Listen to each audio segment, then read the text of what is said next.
Hello ladies. We're now going into the second game between Honkhonk and JadeMonkey. On the map is going to be, I don't know why I'm pretending I don't know. It's Lost Temple. Lost Temple. Lovely. Lovely. We've got a classic map coming out for you now. So the series is 1-0 to JadeMonkey after some questionable decision making from Honkhonk, our Terran player, who decided. I can imagine we can expect to see this questionable decision making in this game. I think that's very, very accurate. So, wow, close positions we have in the top left, the red Terran. Yeah, the scouting's going to be very important. And there we go, the pink Protoss again, JadeMonkey. So, it is, as Weege, our caveman co-caster, has said, very important that these guys get their scouting done, because if they know it's close positions, could definitely see Void Ray Harass being very effective, lots of drops coming from Honkhonk. So we're going to have to see, but these guys... Yeah, they're both going the wrong way, it seems. Yeah, I think it's... it's always important to scout their close positions first, to be honest. Yeah, I think that's right. I know if I was in their position, I'd probably scout where they're scouting now, just because it's in a line across the side rather than over the top. But yeah, let's see. Ben's sending his scout now. Where's he rallied it? I can't seem to see the path. Oh, it's here. Oh no, yeah. It's very early. What is that? They're both scouting wrong. Gateway going down. Yeah, early gateway. Very early. Is that early? Yeah, normally it comes out about 12. We put it down to 10. Okay. So I don't know if that's just an interesting adjustment to JadeMonkey's build. We know he's not the highest level player in the land, so it might just be a missed time. Little kiss there from our scouting workers. No gas yet from Honkhonk, so he might not be getting any early tanks, which is what he tends to be doing. Another thing I'd like to note is it's good to always pass by the Xel'Naga towers when you're going past, just in case you get a glimpse of the opponent's scout. You can use that to try and decide where you actually go for scouting next. We've got again an undersaturated geyser. Oh, unless he's sending this guy. Okay, maybe not. Still undersaturated from JadeMonkey. He needs to pick on that. Hopefully he'll watch the replays and find out. Good! Wow! Yeah, some interesting play. play. Enough gas to get the upgrade and then pull him off. Is it still not best to fully saturate it before, or? If you only need 50, for example. Yeah, well, okay. he's over mine that. That's a good point. I hadn't thought of that. Yeah, you can pull them off the minerals instead. Yeah. I'm trying to think if it would be more cost effective to just get the geyser later, and then fully saturate it until that must be more cost effective, surely. Yeah, you need it quite quickly as a protest for the cybernetics core. Yeah, that's true. That's true. The warp gate research. You're more knowledgeable than me. I know fuck all about Protoss. Okay, so we've got the scouting worker making a lovely geometric shape now in JadeMonkey's base. Going to be scouting the one gas, and he's going to see the warp gates going down. He's going to see the cyber core being researched. I don't know if Honkhonk knows though that when the cyber core is making these lovely little motions, that does mean it's researching. So he's not just going for stalkers. Oh no. Supply block. I think you can assume that pretty safely. Yeah, supply block again from Honkhonk. When is he gonna learn? I think he might just get a bit nervous, because I mean he's played a lot of 1v1 games, almost more than all of us, I think. But he is. I don't know. He just needs to get on top of that. He needs to be constantly checking his supply and making sure he's staying on top of that. He's got some only one geyser that's undermining this time, but he's getting that factory down now. He's got 3 racks, which is good. He's going to be getting a lot of units out now, but I don't know if he's going to be able to hold this 4-gate. 4-gate with a Twilight is pushing across with a Zealot right now. He's probably just a scout, to be honest. Is he going to be getting a Blink or Zealot charge? That is the question. Let's look at the production tab. Lots of infrastructure, but no units. Rob's probably waiting now for the big warp in. Let's see if he gets supply blocks. Sending that guys to mine, very nice. Look at the APM tab. These guys are definitely picking up the pace. Honkhonk is renowned for his slightly higher than than normal for Bronze League APM, but it's not been effective in recent games. He's gonna get supply blocked again, isn't he? He's gonna get supply blocked again. Let's look at his player cam. No, yes, come on, yeah, on the ball. He's only gonna be supplied for a short amount of time. We're really pleased about that in Camp Honkhonk. I do like that play taking the tower there from JadeMonkey. He's got to be very wary though, because that Zealot, it's this early in the game, each unit counts. Might like to maybe see a probe instead, because they're fast to get out of there. Can definitely outrun these Marines. Maybe like to see some pushing for some map control with Honkhonk. If you look at his army tab, massively ahead. He doesn't know that. He's got no vision, no supply. He should have maybe what the. Wow, we're going 4-gate, Robo, Twilight. The Twilight's not doing anything, so that building's pretty much useless until it's just he's not going to be able to support that. So I don't think I like that play. Weege. I can't see it working, to be honest. Unless he holds back for a long time and just plays the macro, this isn't going to work. Yeah, I think he might be trying to use Ben's slightly more defensive playstyle. Ben's going to be keen to wait for this tank before he does anything, because he's been taking for that. If you look at his unspent minerals, I think he's trying to spend all his minerals, but instead of making units, he's just making buildings that he doesn't need. Yeah, I think you're very right with that. I mean, he's getting the observer out, which is nice. The scan going down. Wow, he's going to see all these.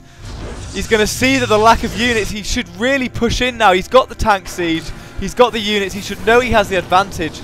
He's going to push in now. Good play there from Honkhonk, but wow, he's not going to know about this warp prism. And this is going to be massive. I think this could even be game. Oh wow, Dark Temple, we didn't even see that. Wow, it goes to show I'm such an unexperienced caster, but the Dark Shrine going down at the back of the base. Well, we may have been wrong about this completely, Jim. Yeah, I think so. Oh no. Ben has got an engineering bay, but this is absolutely... Ben needs to decide. What's he doing? Let's look at his player cam. Oh, you can't. He's not even seen the DTs. He's not... Oh no. Oh no, I feel slightly ill. 11 kills on that DT. Ben's coming back, but I think he's pretty much out of this game. 2 harvesters. I want to see a push now from JadeMonkey. I want to see an expansion. I want to see everything, but he's out of the game. The GG should have been called. He's got no scans left. Oh no.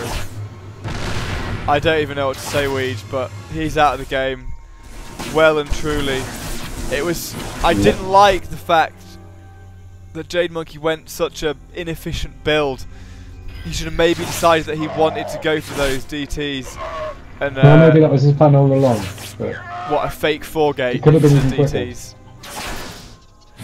I don't know if he's I don't know if he would have planned that far ahead, but there's nothing Honkhonk can do. He's going to try and push out with these units, but no good in the medivac. Command center down, waiting for the GG now.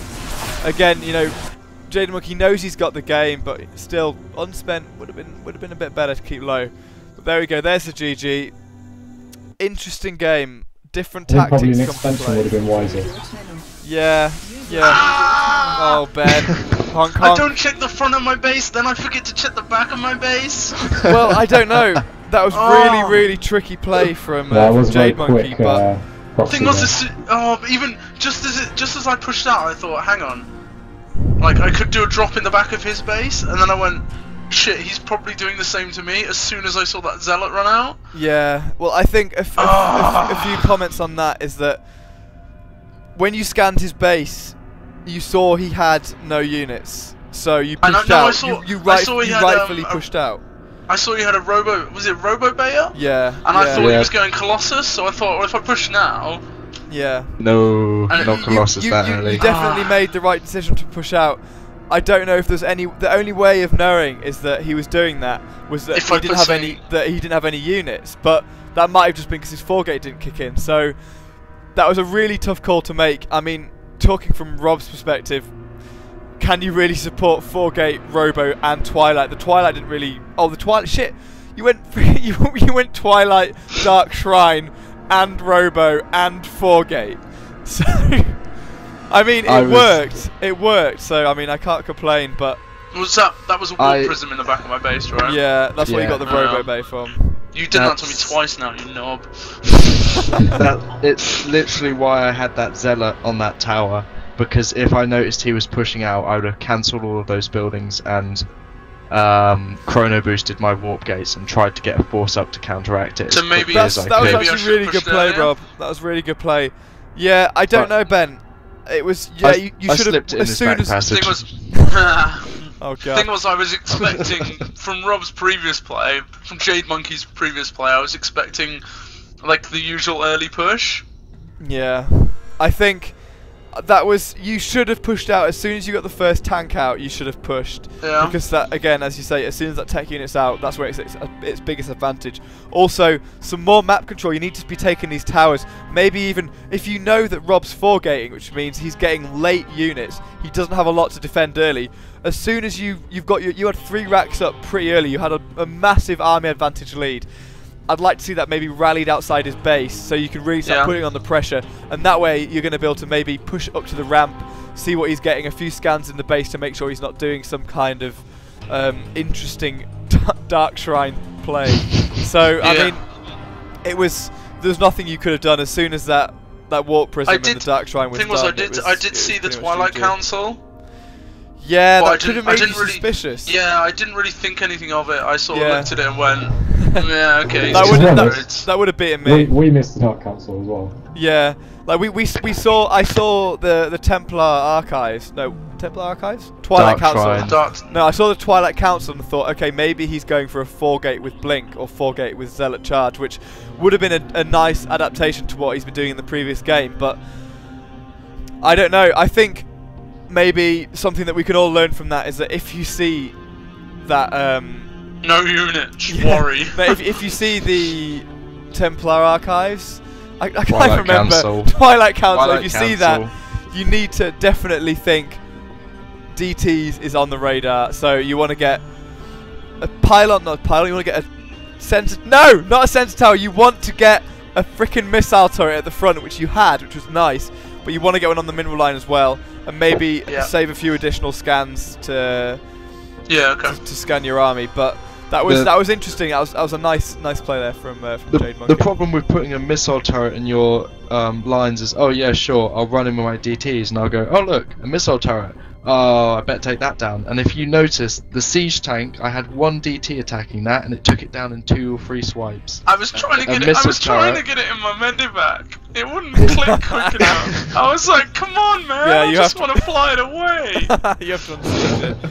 Yeah, so that was an interesting game. I think me as a caster, I've learned a lot. I've learned a lot about scouting because I wouldn't have expected that at all, and I would have been out of position like Honkhonk was. Honkhonk's learned a lot.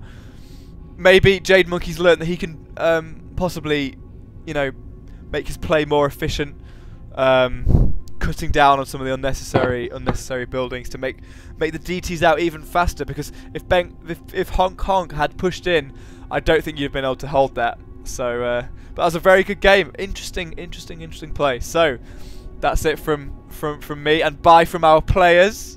Bye. Bye. And bye from my co-cast Caveman Weege. Thank you.